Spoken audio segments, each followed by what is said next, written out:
बोलिए प्रेम से श्री सद्गुरु महाराज की जय। परमाराध्य सद्गुरु महाराज के पावन चरणों में कोटिशः नमन।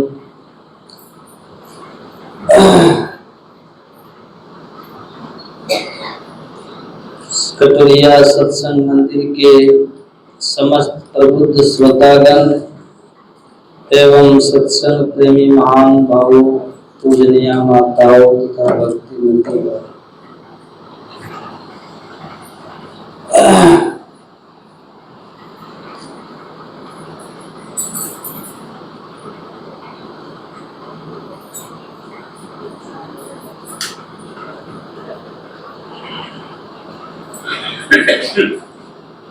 हम लोग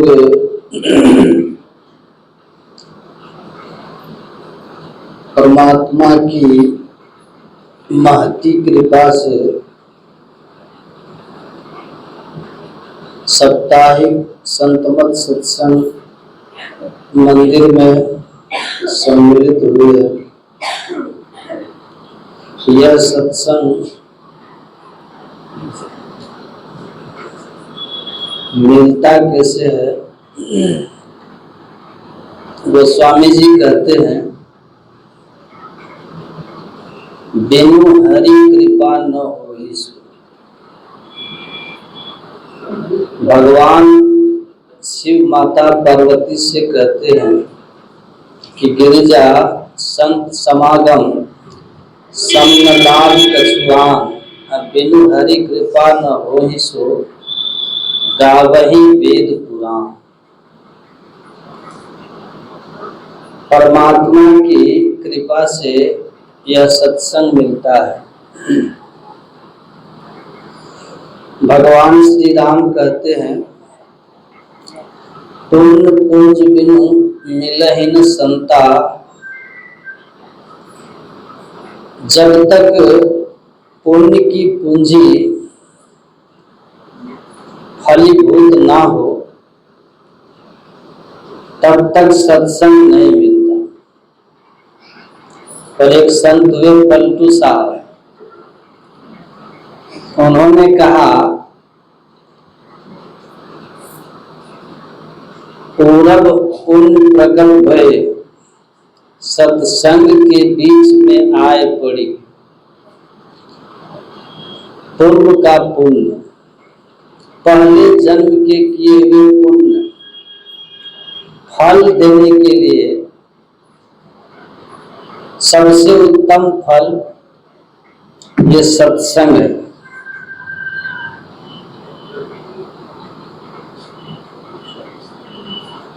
तो परमात्मा की महती कृपा और जन्म जन्मांतर के पुण्यों का फल ये सत्संग है। और जब मिलता है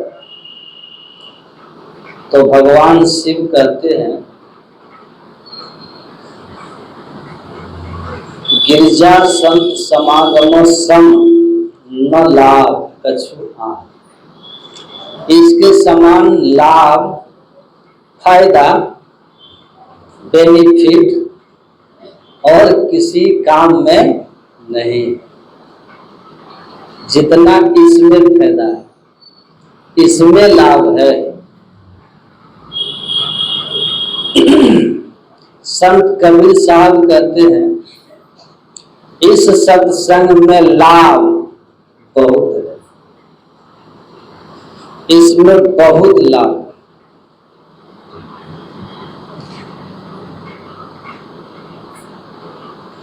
इतना लाभ कहीं और नहीं। क्या क्या लाभ है मैं बताता हूं।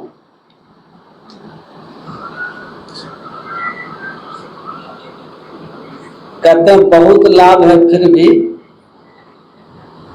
कुछ लाभ गिना दीजिए, लोग कह सकते हैं।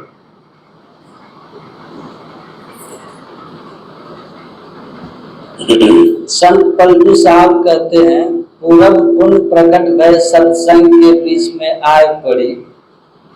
कहते हैं, सौभाग्य जगे जब संत मिले, वही शुभ दिन वही शुभ घड़ी, सौभाग्य जगह, हमारा सोया हुआ भाग्य। कहते हैं ना कि हमारा तो भाग्य खराब है, सोना भी छू दे तो ढेला हो जाता है, भाग्य खराब। कहते हैं सत्संग कीजिए, सौभाग्य जग जाएगा। अब ढेला छुओगे तो वो सोना में, और शुभ घड़ी यही। इससे हमारे जीवन में और कोई शुभ दिन न आएगा, न कोई शुभ घड़ी आएगी। ये शुभ दिन, शुभ घड़ी बड़ी महिमा की है, सौभाग्य जगाने वाला। संत कबीर साहब कहते हैं इस सत्संग में लाभ बहुत है, और तुरंत मिलावे गुरु से। समझिएगा, बहुत ध्यान से समझिएगा। इस सत्संग में लाभ है कि हमको ज्ञान हो जाता है। ना गुरु नाम है ज्ञान का, तत्क्षण लाभ, ज्ञान ज्ञान होता है। सत्संग से विवेक हो जाता है, अर्थात ज्ञान होता है। सूरदास जी महाराज कहते हैं जादिन संत पाहुने आवत, तीरथ कोटि अनहान करे फल, दर्शन हिते पावत। करोड़ों तीर्थों का स्नान करने का जो पुण्य फल है, वह सत्संग में आने से प्राप्त हो जाता है, संत के दर्शन से प्राप्त हो जाता है। बोलिए श्री दर्शन करन करे ताप मिटे। कहा एक पैसा खर्च नहीं हुआ, और संत के दर्शन करने से हमारे त्रैताप मिट गए।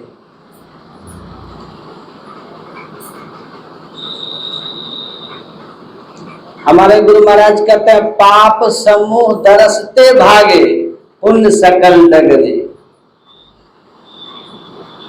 कहते हैं पाप भाग गया, कब? गोस्वामी जी भी कहते हैं ना, जेहि दरस परस समागमाधिक पाप राशि नसाई। तो पाप का नाश, पुण्य सकल डगरे, तीर्थों के करोड़ों तीर्थ स्नान करने का फल, ज्ञान विवेक की प्राप्ति। अब क्या चाहिए?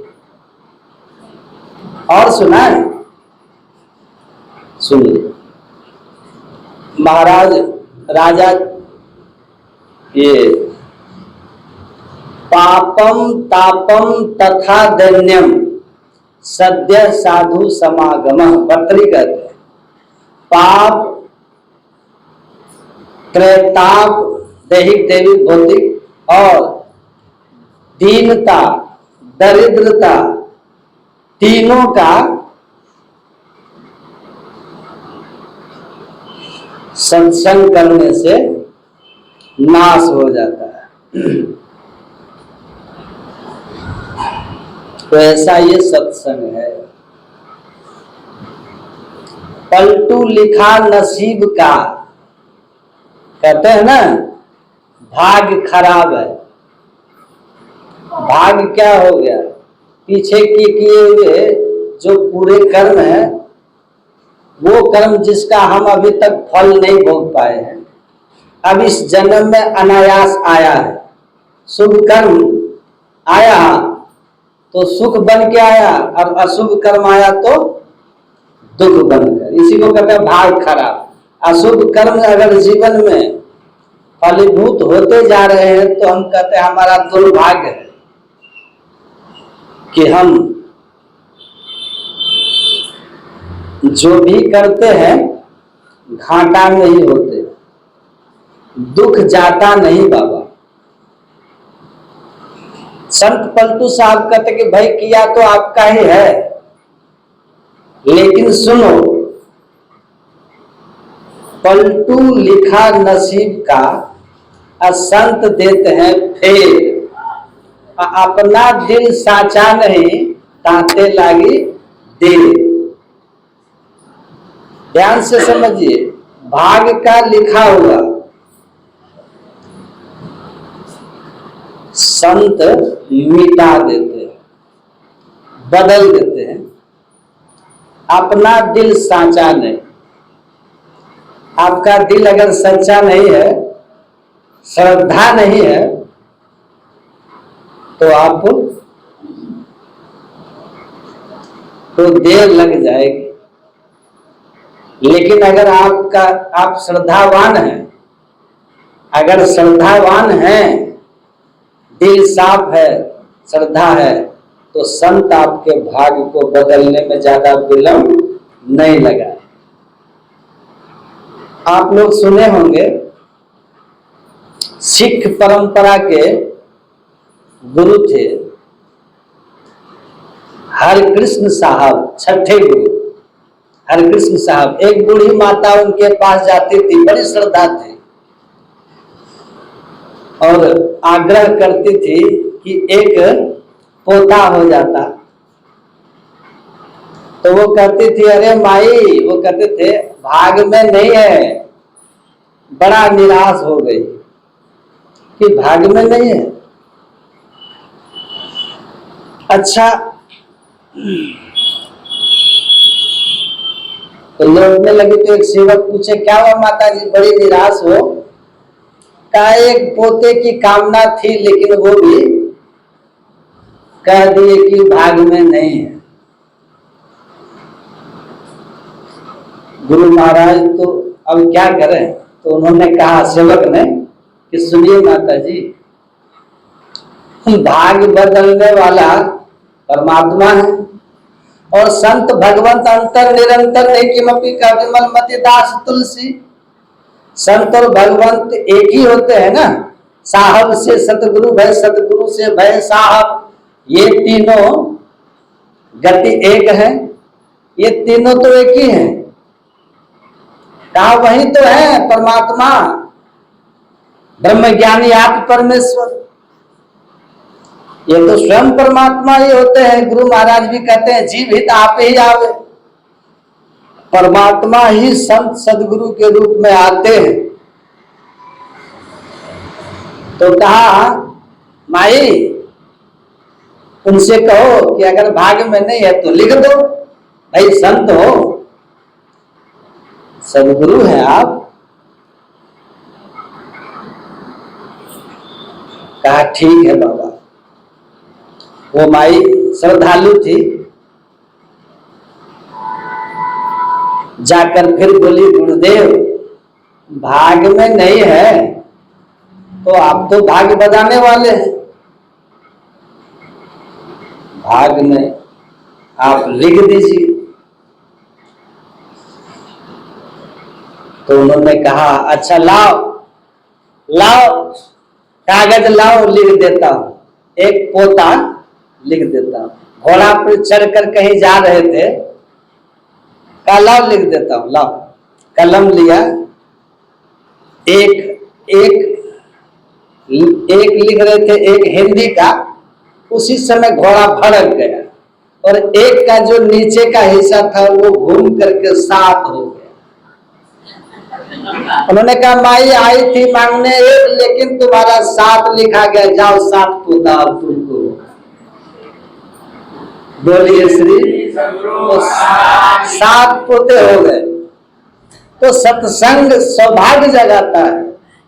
संत हमारे भाग्य के निर्माता होते हैं। पुण्य का फल,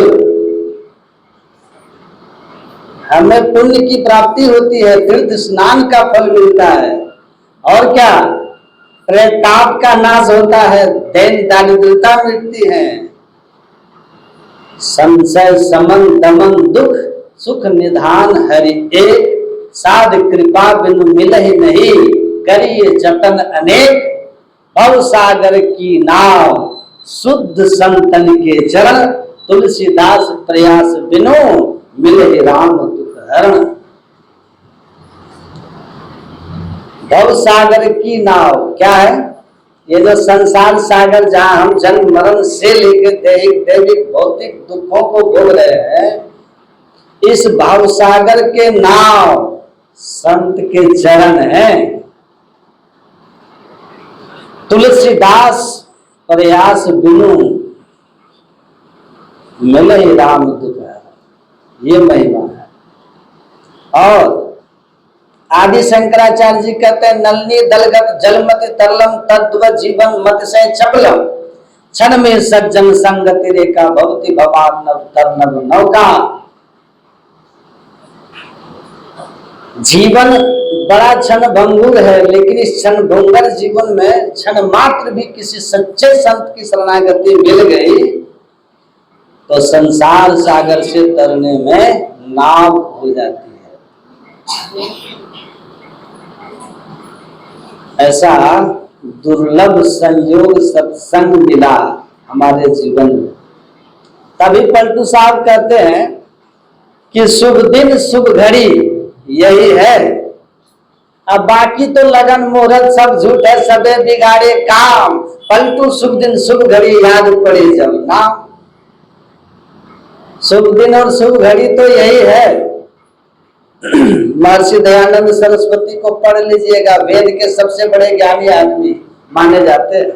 आर्य समाज के संस्थापक महर्षि दयानंद सरस्वती, जिन्होंने हिंदू समाज में आई कमजोरी, कुप्रथा, कुरीति, छुआछूत, ऊंच नीच, जाति पाति, अनेक तरह के धर्म के नाम पर पाखंड और आडंबर के खिलाफ संघर्ष करने वाले महर्षि दयानंद सरस्वती।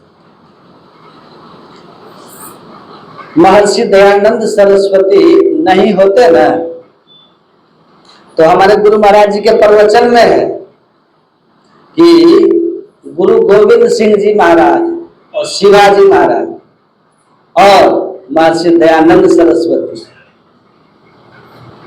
ये ऐसे महापुरुष हुए लोग जो अगर नहीं हुए होते तो भारत में वैदिक समाज, वैदिक धर्मावलंबी, जिनको हम लोग हिंदू कहते हैं आप लोग, इनका जो गणित था वो बहुत बदला हुआ होता।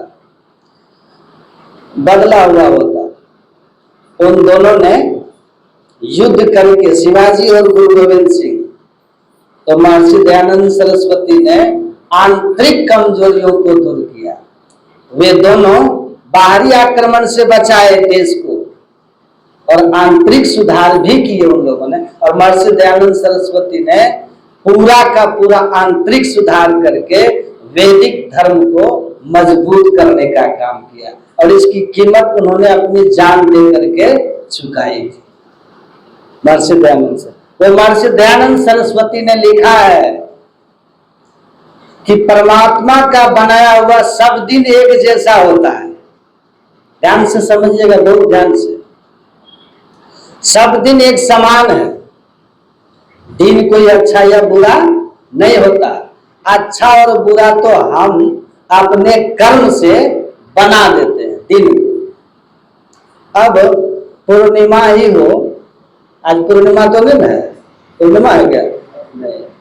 अच्छा मान लीजिए पूर्णिमा ही हो, है नहीं, और आप बैठ करके सत्संग कर रहे हैं और आज जो बकरा को मार रहा है, मुर्गा को मार रहा है, आज जो दूसरे का घर हड़प रहा है, जेब मार रहा है, लूट रहा है, हत्याएं कर रहा है, उसके लिए ये पूर्णिमासी शुभ है या अशुभ है? सो बताइए क्या है? आप जिस क्षण सत्कर्म कर रहे हैं, शुभ कर्म कर रहे हैं, परमात्मा का स्मरण चिंतन सत्संग कर रहे हैं, लेखे में सोई घड़ी बाकी के दिन बाद, यही क्षण आपके लिए शुभ दिन है। कर्म से आप क्षण को, दिन को शुभ बना सकते हैं और कर्म से आप दिन को, क्षण को अशुभ बना देते हैं, क्योंकि आपने बीज बोया था पाप का, तो पाप आगे फलीभूत होता है। इसीलिए उन्होंने कहा कि कर्म से शुभ और अशुभ बनाते, तभी तो हनुमान जी कहते हैं का हनुमंत विपत्ति प्रभु सोई, जब तब सुमिरन भजन ना होई। दिन पूर्णिमा की हो अथवा और भगवान का भजन ही नहीं किए तो अच्छा दिन होगा। कोई सत्कर्म ही नहीं किया तो आपके लिए कैसा पूर्णिमा, कैसा शुभ दिन है।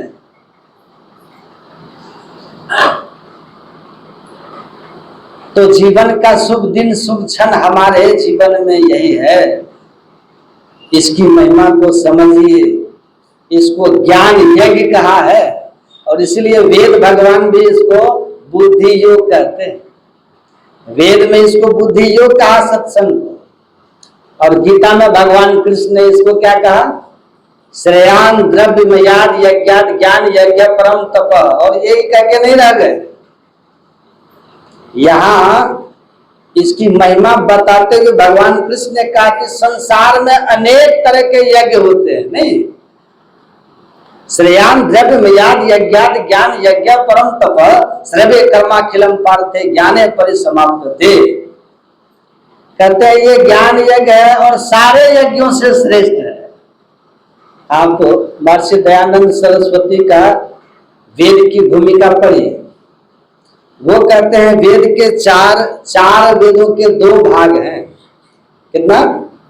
जिस ग्रंथ से हमारा धर्म चलता है, वेद, उसी से नहीं चलता। हम लोग वेद को मानते हैं, वैदिक धर्मावलंबी हम लोग। उसके 4 वेदों के 2 भाग हैं।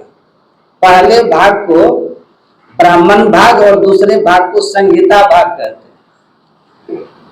अब ब्राह्मण भाग में 80,000 मंत्र हैं। ध्यान से समझिए, जो कर्म कांड के हैं, यज्ञ के हैं, 80,000 मंत्र ब्राह्मण भाग के। और बड़े बड़े अश्वमेध यज्ञ, वाजपेयी यज्ञ जो संभव नहीं है, अब नहीं कर सकता कोई, रुद्र महायज्ञ, विष्णु महायज्ञ, चंडी महायज्ञ, पुत्रिष्टि यज्ञ, बहुत तरह के यज्ञों का उसमें वर्णन है। 80,000 मंत्र कर्म कांड के। और दूसरा भाग संगीता भाग है, इसमें ज्ञान की महिमा जो हम लोग करते हैं, ईश्वर के संबंधी ज्ञान की चर्चा है संगीता भाग। कहते हैं जो ब्राह्मण भाग है ना, कर्मकांड वाला, जिसमें यज्ञ आदि का वर्णन है, उनसे श्रेष्ठ ये ज्ञान यज्ञ संगीता भाग। श्रेष्ठ ये क्यों है, तो उसका वहां पर वर्णन भी किए महर्षि दयानंद सरस्वती का। ये जो कर्मकांड भाग है जिसमें यज्ञों का वर्णन होता है, उन यज्ञों के फल क्या है, मरणोपरांत उस लोक की प्राप्ति से होती है जिस लोक के लिए जिस इष्ट का हमने यज्ञ किया तो वो लोक प्राप्त होता है मरणोपरांत। तब जब तक पुण्य की पूंजी है तब तक वहां रहते हैं स्वर्ग में। रुद्र यज्ञ किया तो शिवलोक मिलेगा, विष्णु यज्ञ किया तो वैकुंठ चले गए। इस तरह से उससे संबंधित लोगों की प्राप्ति होती है। और वे लोग में रहना तभी तक होता है जब तक पुण्य होता है। आप सुने होंगे महाभारत में राजा श्वेत की कथा। राजा श्वेत बहुत सारे यज्ञ किए थे और मरने के बाद ब्रह्मलोक गए, वहां भोग प्यास सताती थी। ब्रह्मा जी को जब उन्होंने कहा कि भूख प्यास सता रही है, तो ब्रह्मा जी ने कहा कि भाई ठीक है, भूख प्यास आपको सता रही है क्योंकि आपने यज्ञ तो बहुत अच्छे अच्छे किए थे, लेकिन किसी सत्पुरुष को दान नहीं किया था, किसी संत को दान नहीं किया था, इसीलिए भूख प्यास तुझे ब्रह्मलोक में भी सता रही है। तो ब्रह्मा जी ने अपना विमान दिया और कहा इस मेरा विमान को लेके आप जाइए धरती पर और आपका जो शरीर सरोवर में सुरक्षित है उसका रोज अपने ही शरीर का मांस नोच नोच के खाइए और आइए। कहा महाराज ये भोग कब तक भोगना पड़ेगा, ब्रह्मलोक का देवता बनकर राक्षस का भोजन कब तक करना पड़ेगा। कहा महर्षि अगस्त के जब दर्शन होंगे, दर्शन करत त्रैताप मिटे जे दर्श पर समागम आदि पाप राशि नसाइए। शिष्य नवावत ढई पड़े अग पापन की पोट, शुद्ध संत के चरण में सिर झुका देना, एक दान कर देना है, एक स्फटिक का माला। तब उस दिन आप मुक्त हो जाइएगा, इस भोग से समाप्त हो जाएंगे, संतुष्ट हो जाइएगा। रोज विमान पे चढ़ के आता था, अपने शरीर का मांस खा के, ब्रह्मा जी की कृपा से शरीर सुरक्षित रहता था, सड़ता नहीं था उसका शरीर। अब ब्रह्मलोक जाता था। एक दिन आ रहे हैं, खा के जा रहे थे, तो महर्षि अगस्त उधर से आ रहे थे, उन्होंने देख लिया, दिव्य दृष्टि से देखा कि दिव्य लोक का ये प्राणी उतर रहा है, कार्य ये तो कोई दिव्य देवता है। खड़े होकर के देखने लगे कि कहाँ जा रहा है ये विमान से। नीचे उतरा, सरोवर में जाकर के मांस खा रहा है, शुरू किया था। महर्षि अगस्त को आश्चर्य हो गया, शरीर दिव्य देवता वाला और भक्षण मांस का। तुरंत उठे, ठहरो। जब वो लौटने लगा, ठहरो, कौन है तू? दिव्य देवता के शरीर में और भोजन राक्षस का। कहा महाराज मैं महान राजा श्वेत हूं। कार्य तुम तो बड़े बड़े यज्ञ किया था महाराज, यज्ञ तो किया था, लेकिन किसी को, सत्पुरुष को दान नहीं किया था, जिसके फलस्वरूप हमारी ये गति है। कहा महाराज आप कौन हैं? उन्होंने कहा मैं महर्षि अगस्त हूं। कहा बस हो गया काम, आपके दर्शन तक ही ये भोग हमारे भाग में था, आपके दर्शन हुए, हमारा सौभाग्य जगा। और वो स्फटिक का माला उनको दिया और वहां से वो लौट गए। तो आप आदि यज्ञ जो भी कर्मकांड के हैं, वेद में ही लिखा हुआ है कि उन यज्ञों के फल सूक्ष्म लोक की प्राप्ति होगी, और जब तक पुण्य होगा तब तक आपका वो लोक का सुख मिलेगा। और पुण्य छीन हुआ तब तो पतानंते महादुखम परिताप सुदारुण, फिर वहां से पतन होगा, फिर जीवन में दुख विपदा आपदा आ जाएगी। ये हम नहीं कह रहे हैं ना, संत मत का सत्संग है। यहाँ न पक्षपात कछु राखो, वेद पुराण संत मत भाखो। एक भी बात मैं ऐसी नहीं कहूंगा जो कहीं ग्रंथ से प्रमाणित नहीं होगा, है? ग्रंथों की बात गुरु महाराज जी कहते हैं, सदगुरु महर्षि में ही परमहंस जी महाराज, ये संत मत है, ये नगद सौदा है। यहाँ करिए और पाइए, साधना में समय लगा के दाम देना है और अनुभव होना, ये सौदा लेना है। तो नगद सौदा है ये संत मत। सत्संग की महिमा कितनी है ये कोई नहीं कर सकते। महर्षि अगस्त कहते हैं, महर्षि अगस्त को कहा राजा श्वेत ने, ब्रह्मा के लोक में अनेक यज्ञ के पुण्य से पहुंचा, अनित्य ब्रह्मा का दर्शन होता रहा, लेकिन ये पाप प्रारब्ध मेरा नहीं कटा। क्या महिमा है आपकी महाराज, क्षण मात्र आपके दर्शन हुए और हम प्रारब्ध से मुक्त हो गए। क्या महिमा है, क्षण मात्र, क्षण में सज्जन संगत देखा, भव सागर की नाव शुद्ध संतन के चरण। क्षण मात्र के दर्शन से हमारा कल्याण हो गया। तो कहते हैं जो ज्ञान कांड है ना, संहिता भाग है ये, उसमें चेतन आत्मा को जन्म मरण के चक्र से छुड़ाने के लिए मुक्ति का उपदेश दिया जाता है। और ज्ञान कांड श्रेष्ठ है। तो कहा कर्म कांड व्यर्थ है क्या? कहा नहीं नहीं, कर्म कांड से पुण्य की प्राप्ति होती है, और उस पुण्य का उपयोग संत मिलन में हो जाए, क्योंकि पुण्य पुण्य बिन मिले न संता। वो कर्म कांड हमको संत के चरण में पहुंचा दे, तब वहां से भवसागर की नाव बन गया। लेकिन अगर कर्मकांड का उद्देश्य आपका संसार सुख या स्वर्ग सुख है तो फिर आप वेद के अंतर्वर्णित कर्मकांड का मर्म ही नहीं समझ सकते। उसका मर्म है ज्ञान कांड के ज्ञाता संत की शरणागति की प्राप्ति, उससे पुण्य होगा। लेकिन लोग उसको केवल संसार सुख में या स्वर्ग आदि लोगों की कामनाओं से करते हैं, और ऐसे लोग जो होते हैं उसके संबंध में ज्ञान कांड में जाकर के वेद भगवान कहते हैं परवाह्यते अग्रह यज्ञ रूपा अष्टादशोत्तमावरम ये सुकर्मा एतत् श्रीयो अग्नन्ति मूढ़ा जरा मृत्यु ते पूर्णायन्ति। ये जो जन्म टूटी हुई नाव है, कर्मकांड को अगर आप जन्म मरण के चक्र से छुड़ाने वाला, जगत प्रसव करता ईश्वर का दर्शन कराने वाला आप मानते हो तो आप मूढ़ हो। मूढ़ मतलब अज्ञानी होता है, अज्ञानी हो, मूढ़ हो।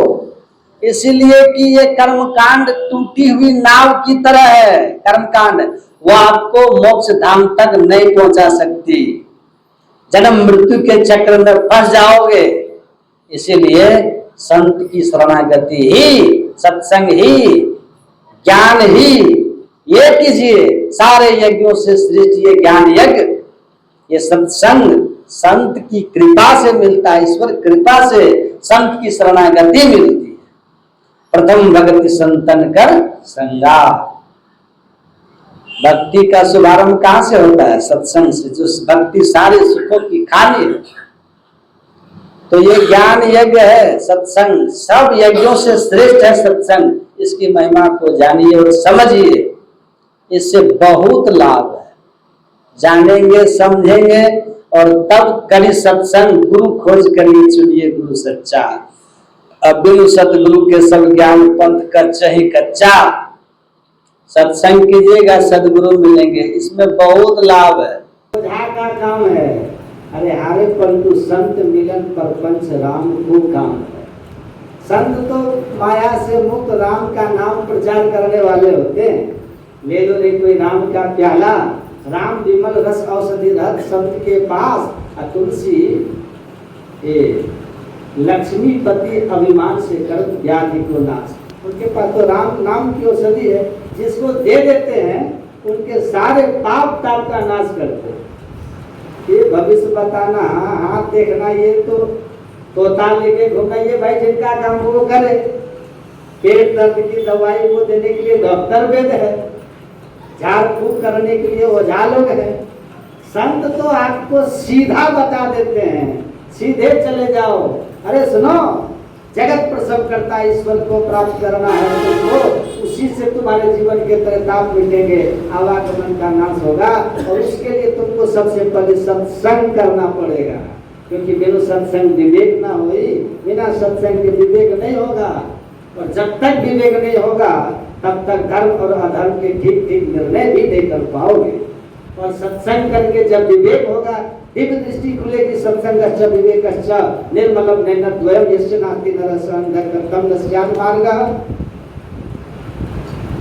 भगवान विष्णु कहते हैं जो सत्संग नहीं करता है ना, उसको विवेक के निर्मल नेत्र नहीं होता। और विवेक के निर्मल नेत्र से जो व्यक्ति हीन होता है, वो ये दो आंख रहते हुए भी अंधा होता है। इसीलिए कि वो जानता ही नहीं कि मानव जीवन का कर्तव्य कर्म क्या है, ये जीवन किस लिए मिला है, धर्म क्या है, अधर्म क्या है, सत्य क्या है, असत्य क्या है, इसका उसको ज्ञान ही नहीं हो पाता है। काशी नहाए, मथुरा नहाए, नहाए प्रयाग रे, 4 धाम तीर्थ करिए, मन का नहीं सुधार रे।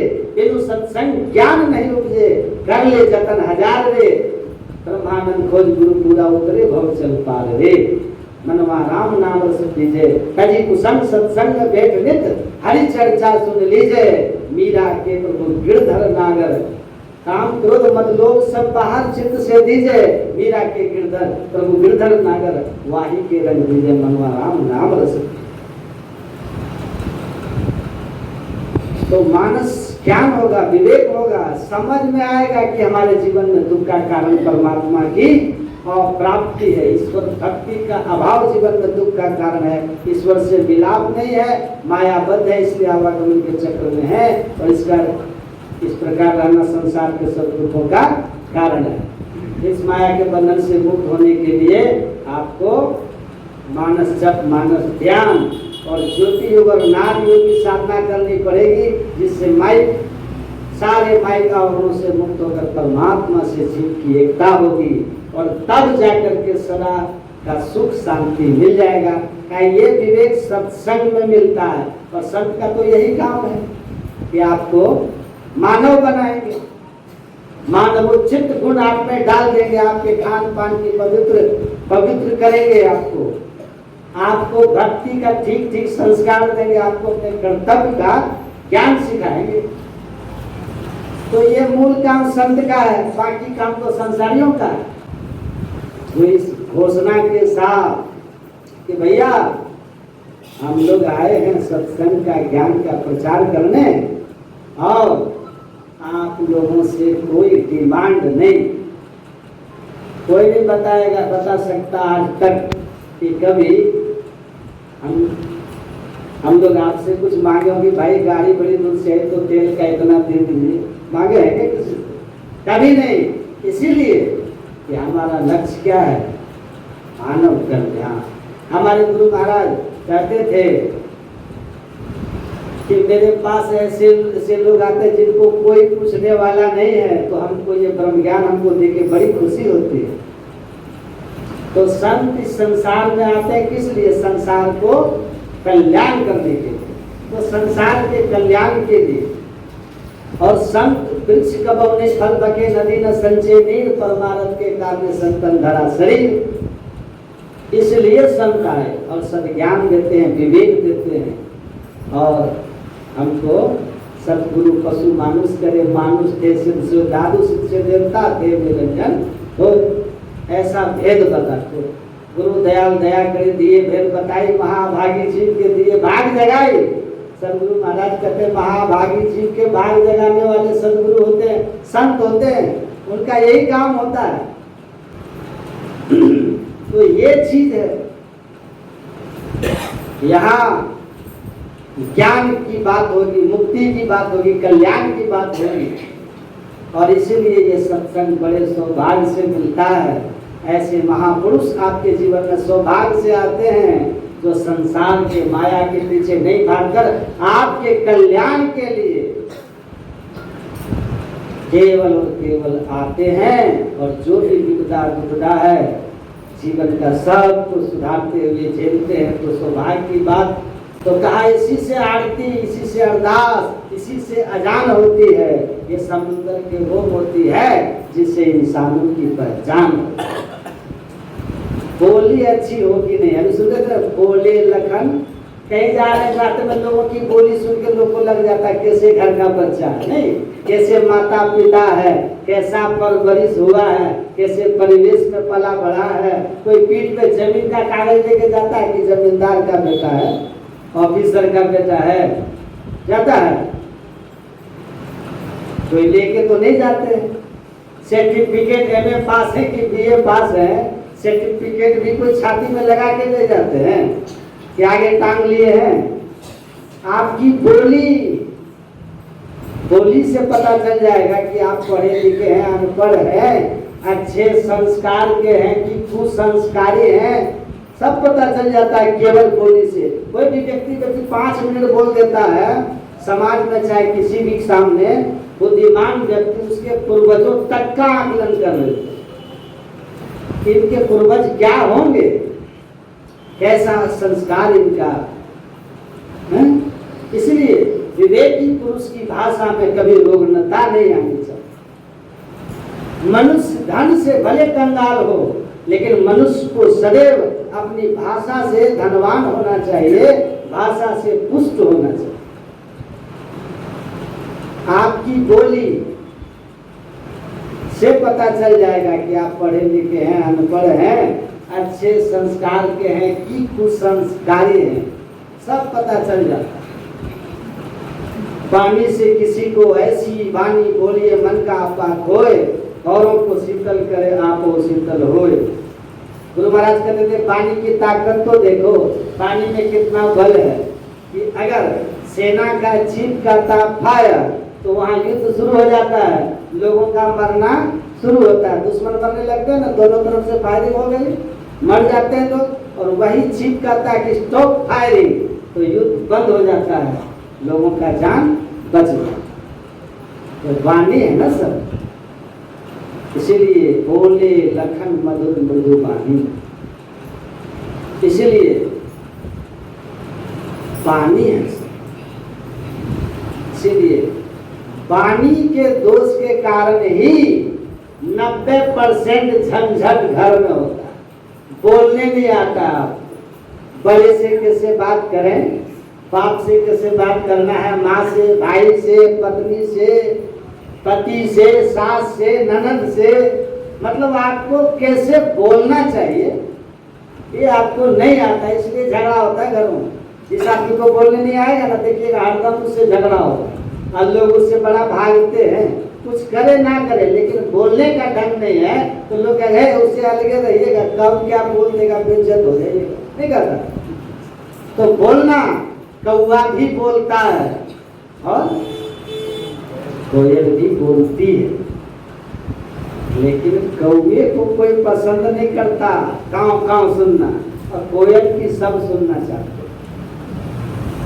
तो वाणी है, बड़ा सोच समझ के बोलिए, औरों को शीतल करे, आपको शीतल हो, ऐसा बोलिए कि दूसरों को भी अच्छा लगे। बोले लखन मधुर मृदु वाणी, ये मधुर और मृदु वाणी आती कहाँ से है?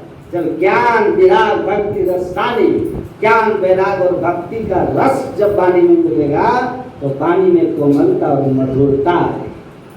तो मन से, वाणी से, शरीर से जो आप कीजिएगा वो आपको भोगना पड़ेगा। कोई आपका भोगने में साथी नहीं होगा।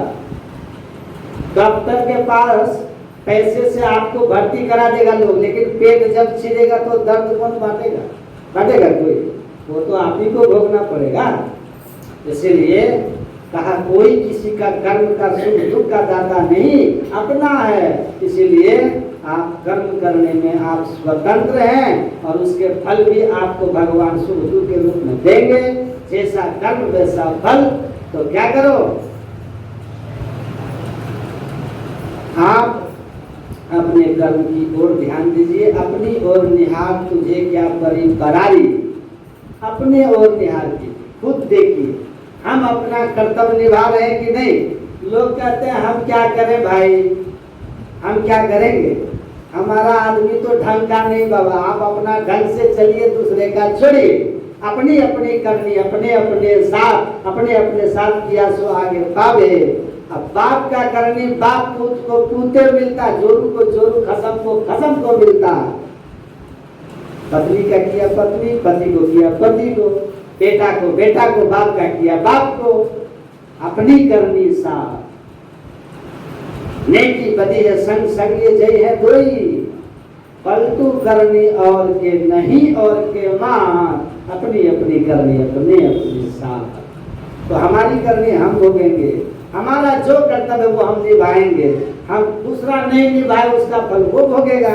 जो तो को कांटा बोवे ताही बोवो तू फूल, ताको फूल का फूल हवा को है त्रिशूल है।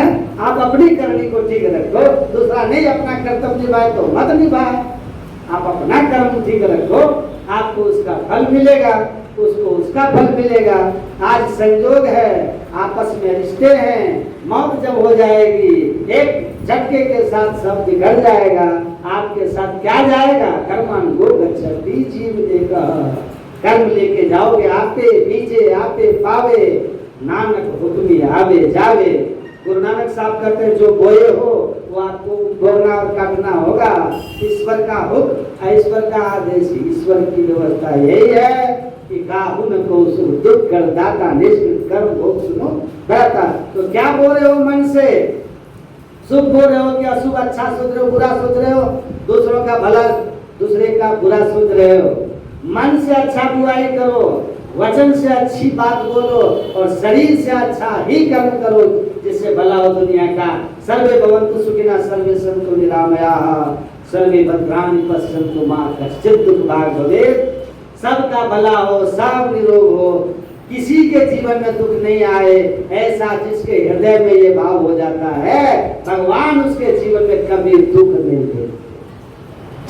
तो अपने भाव को शुद्ध कीजिए, मनोभाव शुद्ध कीजिए, वचन को शुद्ध कीजिए और अपने कर्म को भी शुद्ध कीजिए, सब शुद्ध कीजिए।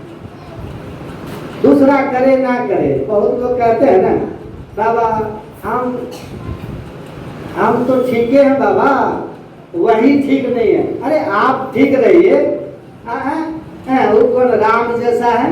अरे राम जैसा नहीं है तो नहीं है, आप बनिए ना भरत के जैसा, आप भरत बनिए, आपको मिलेगा फल उसका। विभीषण भक्त के रूप में जाने गए, रावण राक्षस के रूप में, एक पिता के विपुल को मारा। तो अपने करनी को ठीक करना है। भैया क्या कर रहे हो उससे तुमको नहीं कुछ बोलना है, तुम क्या कर रहे हो ये महत्वपूर्ण है। इसलिए अपनी ओर निहार, अपने कर्म को ठीक कीजिए। लेकिन यही आप सुन लिए ना कि कर्म तो अभी ठीक कर ली, अब पीछे जो किए जानते हैं, पीछे भी किए हैं इस शरीर में क्या भी सब नहीं जानते हैं, और उसके पहले के जन्म का भी आप नहीं जानते हैं। कर्मों का ढेर जमा है, संचित है बहुत से कर्म, उसमें से कुछ मिला तो प्रारब्ध बन गया है, भोग बन के आ गया है, और कुछ कर्म नए हो रहे हैं जिनका फल आगे हमको मिलने वाला है। पीछे के कर्मों के ढेर हैं और अभी इस जन्म में कर्म हुए हैं और हमको आगे कर्म के फल से बचना है। तो क्या करना होगा? आप सुन रहे थे कि कर्म और उसका सिद्धांत कर्म मंडल तक ही काम करता है, शरीर पर ही काम करता है। गुरु महाराज कहते थे भारत में बम फोड़ करके भाग गया अपराधी पाकिस्तान में, आज हर मसूद है ना, और एक और कौन था बॉम्बे वाला जो भागा हुआ है, दाऊद इब्राहिम, तो वो सब पाकिस्तान में है। भारत सरकार क्या कर रही है उसके लिए? कुछ कर पाएगी? कर्म क्षेत्र से बाहर के अधिकार क्षेत्र से बाहर चला गया ना, तो आप कुछ नहीं कर पाइएगा उसके लिए। उसी तरह कर्म का एक क्षेत्र है जहां पर जम का शासन चलता है, जहां पर जम का क्षेत्र है, जम का तो जमराज का जहां तक क्षेत्र है वो कर्म क्षेत्र है, उसी में सुख दुख का भोग होता है। तो कर्म क्षेत्र के बाहर निकल जाइएगा तो आप भोग क्षेत्र से बाहर निकल जाइएगा। जब जम क्षेत्र से बाहर निकल जाइएगा तो कर्म फल आपको नहीं लगेगा। और वो कर्म क्षेत्र से बाहर निकलने के लिए, भोग क्षेत्र से बाहर निकलने के लिए क्या उपाय है? जन्म जन्मांतर के पापों को, संचित कर्म को भस्म करने का क्या उपाय है? भगवान शिव कहते हैं यह करोति सदा ध्यानम आज्ञा परमस्य गोपितम पूर्व जन्म कृतम पापम दिनेश्वेदा विरोधतः।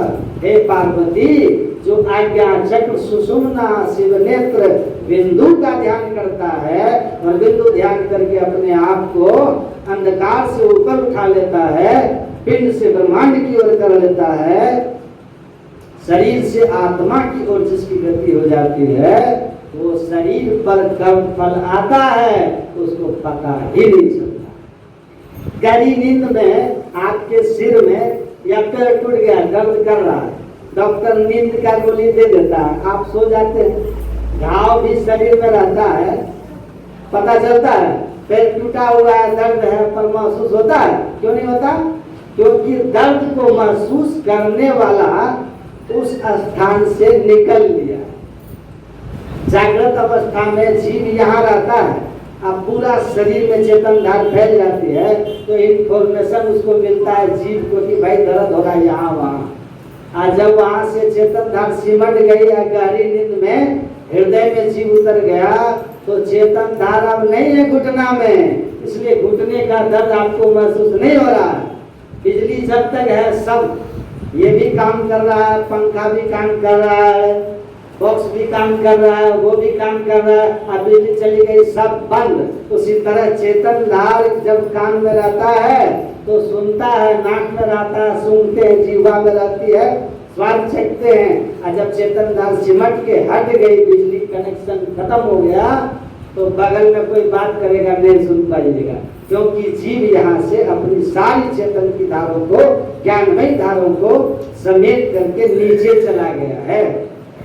तो नीचे वाला तो अप डाउन होते रहता है, आते जाते रहते हैं, रोज हम संत लोग कहते हैं चेतन धारों को समेट करके इससे ऊपर उठ जाइए तो आप अपने को ऊपर उठाए रखिएगा। और दे रहे संसार में जीव राम के पास, दादू कछु व्यापे नहीं काल जाल जम त्रास। ऊपर उठा लिया, करमंडल से ऊपर चले गए, साधन में पड़ जाए तो ही गंभीर हो या तन की सुधी नहीं रहे। धीरवर वीरसों सांझ घोर दिन रैन कछु जाने नहीं, अरे हारे में ही बाहर चढ़वत रहे माही से तन से।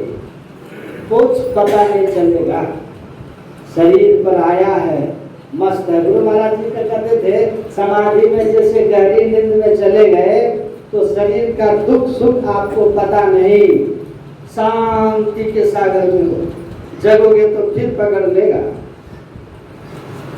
और नहीं तो खूब शराब के नशे में किसी आदमी को कोई है कहीं दर्द भी है तो एकदम हल्का पता चलेगा, 9 के बाद नशा उतरेगा तो पता चलेगा। उसी तरह जो ध्यान करके अपने को ऊपर उठा लेता है, जब समाधिस्थ रहता है तो कुछ पता नहीं चलेगा। पर महाराज सदगुरु महाराज जी का आप लोग सुने होंगे, हर्निया का ऑपरेशन हुआ था, का एक तो नशा का सुइया। गुरु महाराज ने कहा हम जीवन में कभी नशा नहीं किए हैं, इसलिए हम नशा नहीं लेंगे, ताकि चीरेंगे तो दर्द होगा। गुरु महाराज ने कहा आप चीरिए, कितनी देर लगेगी? कहा कि 50 मिनट। गुरु महाराज ने कहा कोई बात नहीं, 50 मिनट के लिए हम आपको शरीर आपको दे दिए। और गुरु महाराज शरीर से निकल गए, अपने समस्त चेतन धारों को महायोगी समेट करके पिंड से ब्रह्मांड की ओर निकल गए।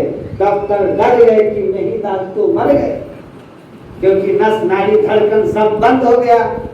बाहर निकल के कहा कि हम कैसे चलाएं इन पर, ये तो शरीर में नहीं है, मर गए। कुछ बात पर से संतसेवी जी महाराज ने कहा मेरे गुरु महाराज महायोगी है, ये चेतना को समेट करके निकल गए। योगी नानक जीवतिया मरी रही है, साथ जोग कमाइए। जीते जी अपने को गुरु मुर्दा बना सके, अपने शरीर को त्याग कर सके, जब चाहे बाहर निकल जाए, जब चाहे अंदर आ जाए। कहा महायोगी है, निकल गए। ऑपरेशन जैसे हुआ कंप्लीट, मानो कि बगल में खड़े होकर के देख रहा हो कि हाँ ऑपरेशन हो गया, अब सिलाई हो गया, सांस धड़कन सब चलना शुरू हो गया।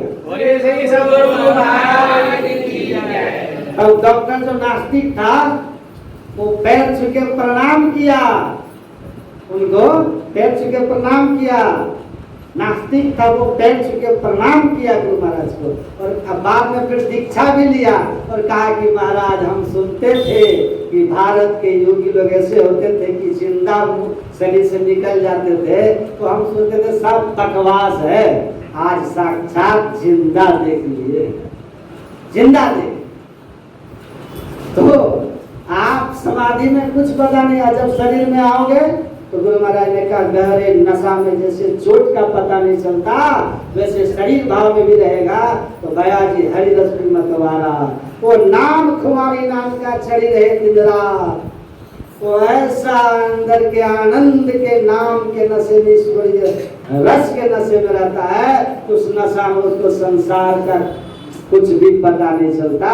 और संसार में प्रारब्ध कर्म शरीर में दुख रूप में आए, सुख रूप में आए, उन सब से ऊपर उठकर आनंद रस का आनंद लेता हुआ ब्रह्म पीयूष मधुर शीतल जो पे मन सो रस पावे, उस ब्रह्म पीयूष को, ब्रह्ममय अमृत को पान करने वाला वो साधक संसार के कर्मों को करता हुआ, सूर्य को भोगता हुआ, उनसे निर्लिप्त, संसार का भला करता हुआ, संसार को ज्ञान देता हुआ, संसार के लिए अपने जीवन में दुख उठाता हुआ, आनंद के सागर में रहते हुए शरीर को त्यागते हैं, तो वहां जाते हैं जहां फिर नहीं थे, जहां से फिर दुख में संसार में नहीं। तो इस तरह संसार में आपको रह के सब कर्म को करते रहिए और नियमित सत्संग ध्यान करते रहिए, इसी से आपको मुक्ति सदगति होगी। और जीवन में इस बात को दिमाग से निकाल के फेंक दीजिए, किसी चीज की कमी के कारण आप दुखी हैं और कुछ मिल जाएगा तो आप सुखी हो जाएंगे।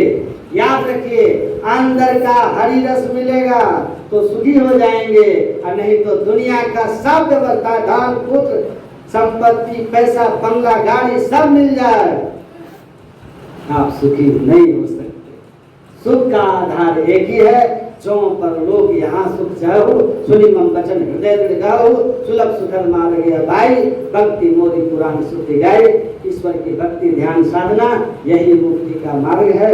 इसीलिए संसार में सुख दुख आए, अपना ही किया हुआ समझिए, उसको भोगते रहिए और ध्यान सत्संग करते रहिए। ध्यान के बल से यदि सह समम पापम विस्तरणम बहुयोजनम विद्यते ध्यान योगे नः। ध्यान योग की जो ध्यान की जो अग्नि प्रकट होगी, उसमें जन्म जन्म के किए हुए पाप जल के भस्म हो जाए। अब बाकी और कोई उपाय से पाप का नाश नहीं होता।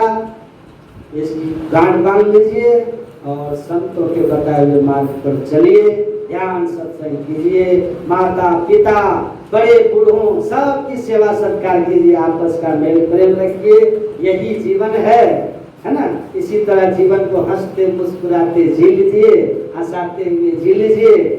रोते हुए आए थे और हंसते हुए जाइए। कबीरा जब हम पैदा हुए, जग हंसा हम रोए, ऐसी करनी कर चलो हम हंसे जग रोए।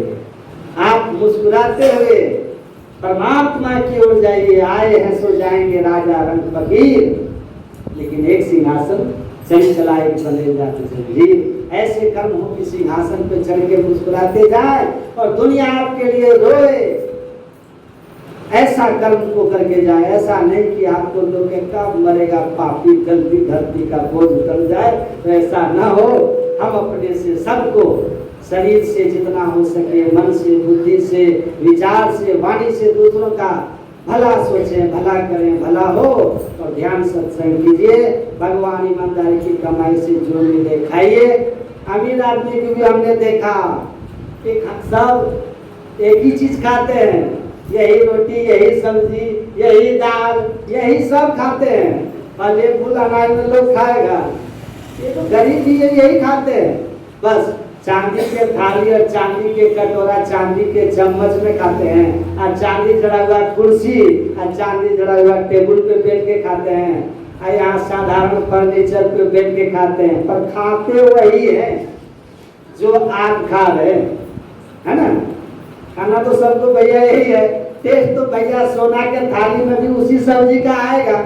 वही कद्दू की सब्जी, वही लौकी, वही झिंगली, वही नेनुआ। और क्या खाते हैं आप लोग? अरे गोभी, थोड़ा पनीर, मशरूम आप भी खाते हो, वो भी वही खाते हैं, हमने देखा है। और आप तो सब फ्री खाते हैं। उनको तो देखिए डॉक्टर मना करके रखा, मिठाई मत खाइएगा, डायबिटीज है, देख करके छोड़ देता है। बात नहीं है, गरीब खाएगा, मेहनत करता है, वो खाएगा, वो एक दिन भी नहीं खा सकता है। होली में पुआ खाना मुश्किल है, उनका वो हाल है। अरबपति आदमी, और आप कम से कम मजदूर है तो होली में तो खाएंगे ना जम के। अभी आइए ना होली,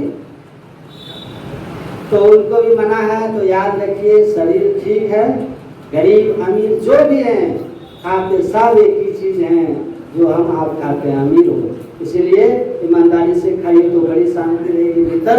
ईमानदारी की कमाई हो, मेहनत की कमाई हो, मेल प्रेम की जिंदगी हो, यही स्वर्ग है। और नहीं तो आप अरबों में भी आपस में मेल नहीं, विचार में मेल नहीं, तो जीवन नरक है। सत्संग ध्यान भरा हुआ घर हो, जीवन हो, तो आप योग पर लोग सुख दोनों सुखी बना लीजिएगा। एक दिन सबको जाना है, अच्छी कमाई के लिए साथ ले जाने वाला पूंजी जमा होना चाहिए। आप लोग का दर्शन किए, बहुत अच्छा लगा। और हमारे उदय बाबू और जो भी सत्संग, सबका तो नाम नहीं जानते हैं, आप लोग बड़े श्रद्धालु, बड़े सत्संग प्रेमी हैं। आप लोग के लिए शुभकामना करता हूँ। इसी तरह से आप लोग ध्यान, सत्संग और सदाचार में घुसकर। उदय बाबू फोन किए थे, बाबा कहाँ हैं? बोले संयोग से यही है, कल तो हम निकल जाएंगे। तो आप लोग का जीवन इसी तरह का सत्संग, ध्यान में, सदाचार में हो, और आप सब लोगों के जीवन में गुरु महाराज की कृपा से सुख शांति आनंद बरसे। ये सत्संग जो आप लोग यहाँ करते हैं और जो भी समय लगाते हैं, तन लगाते हैं, मन लगाते हैं, आकर के आप लोग यहाँ सुने हैं, ये सब के सब बलभागी हैं। ये सत्संग में लगाया हुआ एक एक पैसा, समय सार्थक है।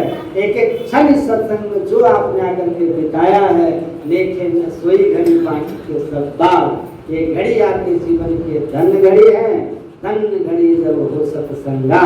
तो ये जीवन के धन्य के क्षण थे जो आपने थोड़ा सा बिताया है। मेरे गुरु महाराज से ईश्वर से आप सब लोगों के लिए, सबका नाम तो नहीं जानते हैं, सबके लिए मंगल कामना करता हूँ। बोलिए श्री सद्गुरु महाराज की जय।